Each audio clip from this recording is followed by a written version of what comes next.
Hello दोस्तों, welcome back to my channel. पिछले video में आपने फ्यूचर कंटिन्यूअस टेंस के बारे में जाना। उम्मीद है आपको उसकी हेल्पिंग वर्ब, मेन वर्ब और हिंदी एंडिंग्स अभी भी अच्छे से याद है। आज के वीडियो में आप फ्यूचर परफेक्ट टेंस के बारे में सीखेंगे, तो वीडियो को ध्यान से आखिर तक पूरा देखें।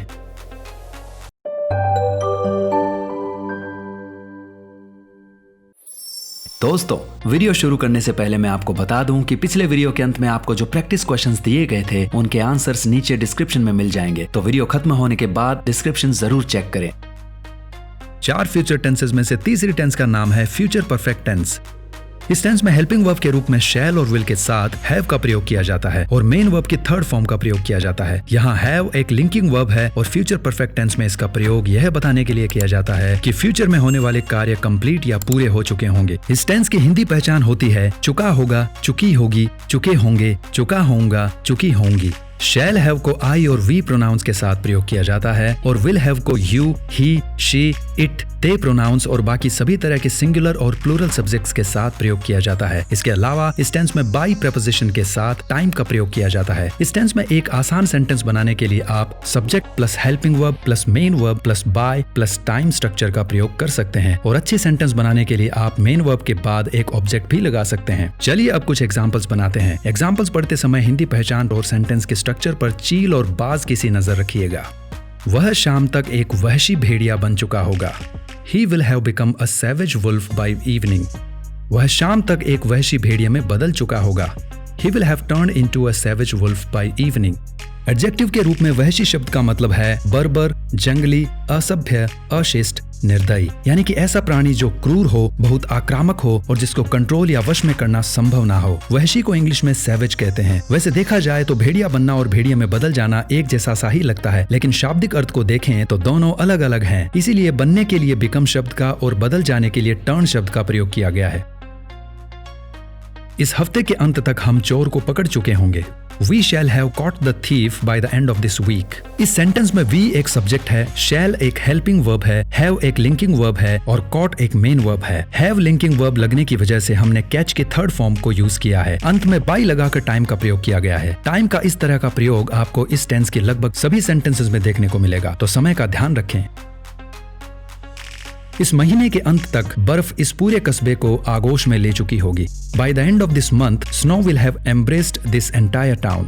By the end of this month, snow will have covered this entire town. By के साथ टाइम को किसी भी सेंटेंस के शुरू में भी प्रयोग कर सकते हैं। बस याद रहे कि फिर आपको एक कोमा जरूर लगाना है। आगोश में लेने का शाब्दिक अर्थ होता है बाहों में लेना, इसीलिए पहले वाक्य में एम्ब्रेस मेन वर्ब को काम में लिया गया है। इसके अलावा आगोश में लेने का इनडायरेक्ट मीनिंग किसी चीज को ढकना भी होता है, इसलिए दूसरे वाक्य में कवर मेन वर्ब को काम में लिया गया है। अब एक बात पर यहाँ गौर करें, बर्फ एक निर्जीव चीज है, वह इंसानों की तरह किसी को बाहों में नहीं ले सकती। लेकिन साहित्य यानी कि लिटरेचर की भाषा में देखें तो बर्फ के द्वारा किसी जगह को आगोश में लेना या बाहों में लेने का सीधा सा मतलब है उस जगह को ढक लेना।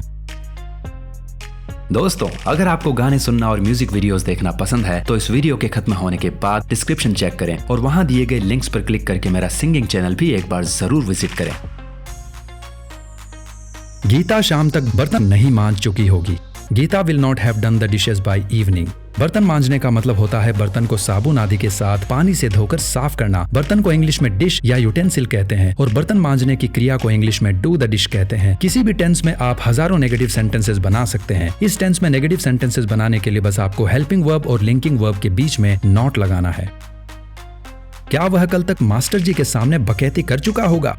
Will he have talked nonsense before the teacher by tomorrow?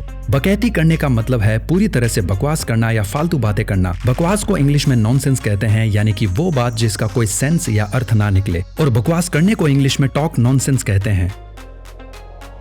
क्या कुछ पलों में वह चाय नहीं छान चुकी होगी? Will she not have strained the tea in a few moments?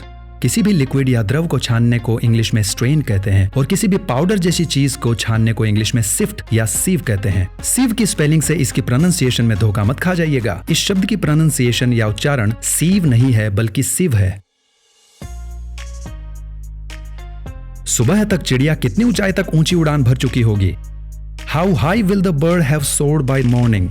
How high का मतलब होता है कितना ऊंचा और सोर का मतलब होता है ऊंची उड़ान भरना। सोर शब्द का प्रयोग आप कई बातों के लिए कर सकते हैं, जैसे जब कोई पक्षी या प्राणी ऊंची उड़ान भरे तब किसी व्यक्ति की भावनाएं ऊंची उड़ान भरे तब भी, या जब किसी कंपनी को बहुत ज्यादा लाभ हो रहा हो तब भी आप सो और मेन वर्ब का प्रयोग कर सकते हैं।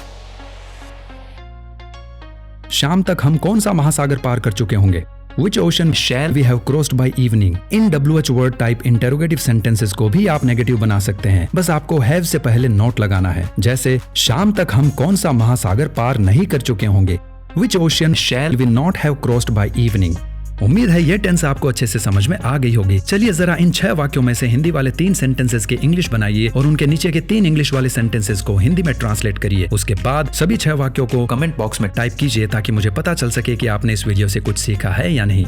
वीडियो पसंद आया हो तो लाइक करें, कमेंट करें, वीडियो को शेयर करें और चैनल को सब्सक्राइब करने के बाद बेल आइकन को जरूर दबाएं। बेल आइकन को दबाने से ये होगा कि जब भी मैं अपने नए ग्रामर वीडियोस यूट्यूब पर अपलोड करूंगा तो आपके पास तुरंत उन वीडियोस के नोटिफिकेशंस आ जाएंगे। मिलते हैं अगले वीडियो में, तब तक के लिए टाटा, बाय बाय, सायोनारा, हैस्ता ला विस्ता।